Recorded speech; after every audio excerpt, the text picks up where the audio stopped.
washout. 20 million people under flash flood watches this morning. And it's tracking in this morning. Now, the heavy rain is forcing the Army Corps of Engineers to do something unprecedented to protect families from flooding. It is opening flood controls above New Orleans for the second time this year. They hope that will ease the stress on the levees around the Crescent City. More rain is coming in. Jim showed that cluster that's coming our way, eventually Baton Rouge and then New Orleans after that. So where we are with the rainfall, the big rain, the 3 inches plus of rain, which even an inch or two is a lot of rain, right? But these days, I mean, with the big amounts that we're seeing, let's look at 3 inch plus. 10 million people are going to see 3 inches plus, and those are the zones, unfortunately, that can't handle it.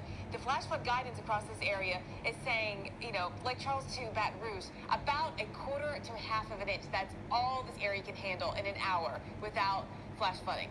And so that concern is very real. We've got a widespread area of 3 to 5 inches of rain, locally 5 to 8 plus. We've already had radar estimates showing us about 8 inches of rain across the zone here just in the past 6 hours. So watching that cluster move east, again, New Orleans later on this afternoon, tracking it all the way through the north and east. And, you know, the different models handle everything a little bit differently, but the flavor of what's happening is that we've got one cluster moving on, but then new activity developing back here to the west, the southwest, coming in along the southeastern Texas coast, and thunderstorms moving on top of each other, meaning that they're trading. One moves along, another one builds in back behind it, the back building effect as we talk about so often, and that training leads to the risk of heavy rain and potential flash flooding because, you know, an area gets saturated and then more rain comes right in without any time to dry out, and you can run that risk of flash flooding. Everything is saturated, the ground, the streams, the creeks are running high. You saw the scenes from Reynolds there, the Buffalo Bayou out of its banks in that spot. So with the amount of rainfall we're getting, flash flooding is still possible through today and even through tomorrow morning in the same zone, Jim.